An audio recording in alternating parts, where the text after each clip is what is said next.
ओम शांति। आज हमारे जीवन में बहुत सारे व्यर्थ संकल्प चल रहे हैं, लेकिन हमें व्यर्थ संकल्पों का पता नहीं चल रहा कि उनकी निशानियां क्या हैं। क्यों बार बार हमारे जीवन में व्यर्थ संकल्प चल रहे हैं।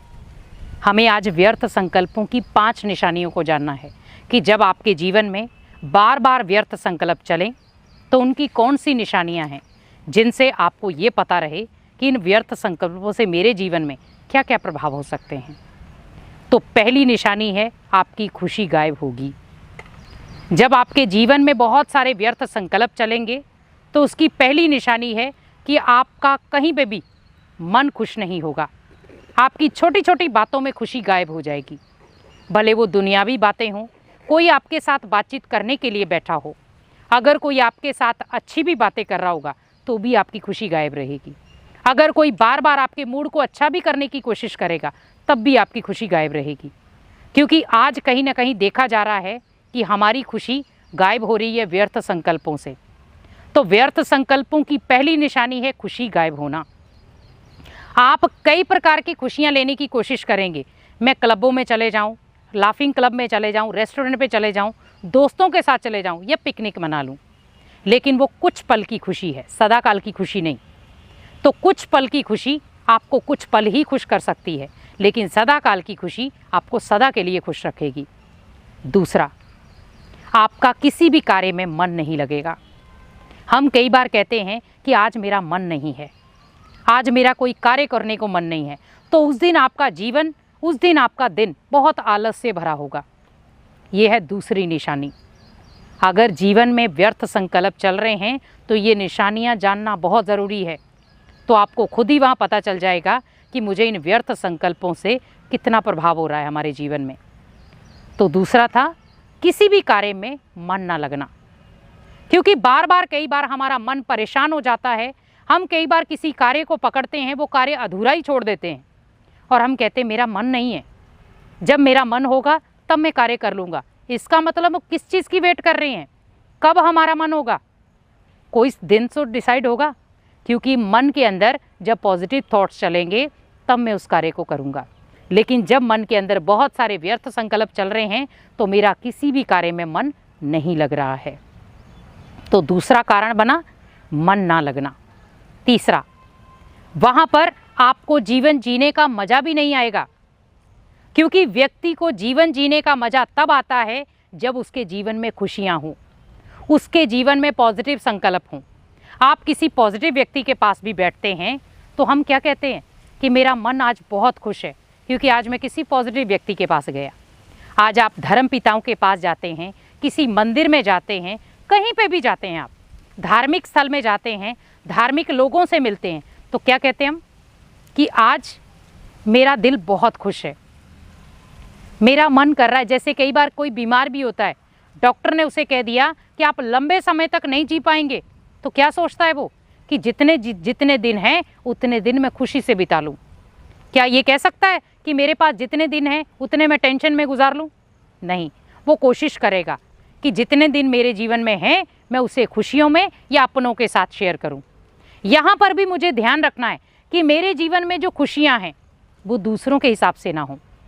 अगर मुझे अपने जीवन में खुशियाँ लानी है तो अपने हिसाब से लाएं। आज सोचो कि दुनिया खुशियाँ मांगने के लिए क्या क्या कर रही है, घर परिवार में खुशियाँ लाने के लिए क्या क्या कर रही है, जीवन को एक सही तरीके से जीने के लिए क्या क्या कर रही है। लेकिन हम बड़े प्यार से कह देते हैं कि मेरा जीवन जीने का ही मन नहीं है, क्योंकि जीवन व्यर्थ संकल्पों से नीरस हो गया है, उसमें कोई रस है ही नहीं। और हम रस किस में ढूंढ रहे हैं? व्यक्तिगत बातों में, मान सम्मान में, या गलत सोच में, या गलत खान पान में। ये है हमारा जीवन का रस। क्या वो जीवन का रस है? वहाँ पर वो आपका जीवन नीरस है, नॉट रस।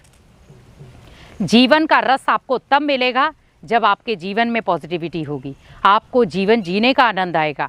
आपको हर एंगल पर भले कुछ भी परिस्थितियाँ आपके जीवन में आ जाएं, लेकिन आपको जीवन जीना आ जाएगा। जब व्यक्ति को जीवन जीना आ जाता है तो उसके सामने भले बड़े से बड़ी प्रॉब्लम आ जाए, उसे कैसे फेस करना है, उससे कैसे बाहर निकलना है, वो खुद भली भांति जानता है। तो तीसरा है, उसे जीवन जीने का मज़ा नहीं आएगा। चौथा, उसके जीवन में परेशानियां आए दिन खड़ी रहेंगी। आज कई बार हम सोचते हैं कि मैं एक परेशानी से बाहर निकलता हूँ, दूसरी परेशानी खड़ी हो जाती है। एक परेशानी मेरे जीवन से ख़त्म होती है, दूसरी परेशानी आ जाती है। क्यों? कहीं ना कहीं हमारे व्यर्थ संकल्पों से ही हम बहुत सारी परेशानियों के कारण बन जाते हैं। उन परेशानियों का कारण हमें स्वयं ढूंढना है, क्योंकि जब हम अपने लिए बार बार सोचते हैं कि मैं परेशान हूँ, मैं परेशान हूँ, मैं परेशान हूँ, इस आत्मा ने मुझे परेशान किया, इन लोगों ने मुझे परेशान किया, घर के सदस्यों ने मुझे परेशान किया, तो उससे क्या होगा? आपके जीवन में परेशानियाँ ख़त्म नहीं होंगी, परेशानियाँ और बढ़ेंगी। तो क्या हुआ? व्यर्थ संकल्पों से परेशानियाँ आना शुरू हो गई। और सबसे लास्ट है कि आपका हमेशा मूड ऑफ रहेगा। बहुत सारे लोग आपको खुशियाँ देने की कोशिश करेंगे, लेकिन आप क्या करेंगे? हमेशा मूड ऑफ करके रखेंगे, क्योंकि मूड ऑफ वही करके रखता है जिसके जीवन में पॉजिटिविटी ना हो। अगर जिसके जीवन में हमेशा पॉजिटिविटी होगी, उसका मूड कभी ऑफ होगा ही नहीं। आज ये सोचिए कि हमारा मूड छोटी छोटी बातों में ऑफ हो जाता है, उसका कारण है कहीं ना कहीं आपके मन के अंदर नेगेटिव सोच बहुत ज़्यादा है, नेगेटिव थॉट बहुत ज़्यादा है। यहाँ पर व्यर्थ संकल्पों की इन 5 निशानियों को अगर समझ जाएं तो आपका जीवन कभी भी आप आगे नहीं बढ़ पाएंगे। अब यहाँ इन 5 निशानियों को हमें बदल देना है। हमारा जहाँ पर मन नहीं लग रहा, वहाँ पर मुझे श्रेष्ठ संकल्पों में अपने मन को दिशा देनी है। मूड ऑफ है, वहाँ पर मूड को चेयरफुल बनाना है पॉजिटिव थॉट से। जहाँ पर जीवन जीने की कला नहीं आ रही है, वहाँ जीवन जीने की कला के लिए हमें भगवान से बातचीत करनी है, भगवान के साथ अपने जीवन को व्यतीत करना है। खुशी गायब हो रही है, खुशियाँ ढूंढे कि मुझे अनेक आत्माओं को खुशियाँ देनी है और अपने जीवन में खुशियाँ लानी है। और मन नहीं लग रहा तो आप बहुत सारी किताबें आध्यात्मिक पढ़ें, जिससे आपका मन भी लगना शुरू हो जाएगा। तो ये सारी बातों को जब आप बदलना शुरू हो जाएंगे तो आपका जीवन भी खुद ब खुद बदलना शुरू हो जाएगा। तो जहाँ पर व्यर्थ 5 चीज़ें थी, वहाँ पर व्यर्थ 5 सकारात्मक चीज़ें भी हैं। तो आप इन व्यर्थ चीज़ों को सकारात्मक चीज़ों में बदल देंगे तो आपका जीवन भी श्रेष्ठ हो जाएगा। और आपके जीवन में जो बार बार आप हताश हो रहे हैं या बार बार आपके जीवन में प्रॉब्लम्स बढ़ रही हैं, उन प्रॉब्लम का भी निवारण आप खुद बन सकते हैं। इसीलिए कारण मत बनाएं, अपने जीवन का निवारण सोचें। क्योंकि 5 कारण मैंने आपको बता दिए निशानियों के, अब 5 निवारण भी बता दिए। तो इन 5 निवारण से आप अपने व्यर्थ जीवन को समर्थ जीवन में परिवर्तन कर दें, तो आपका जीवन भी खुशनुमा हो जाएगा और आपके घर परिवार वाले भी खुशनुमा रहेंगे। क्योंकि जैसा आप जिएंगे, आपको देखकर अनेक आत्माएं जिएंगी।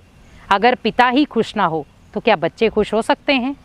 यहाँ पर ध्यान रखना है कि मेरी खुशी में आधारित है मेरे परिवार की खुशी। अगर मैं ही व्यर्थ सोचूंगा तो मेरे परिवार वाले भी व्यर्थ ही सोचेंगे, और अगर मैं समर्थ सोचूंगा तो मेरे परिवार वाले भी हमेशा ही समर्थ सोचेंगे। इसे कोशिश करें कि मुझे व्यर्थ से कैसे भी करके अपने जीवन को हमेशा के लिए बचाना है। ओम शांति।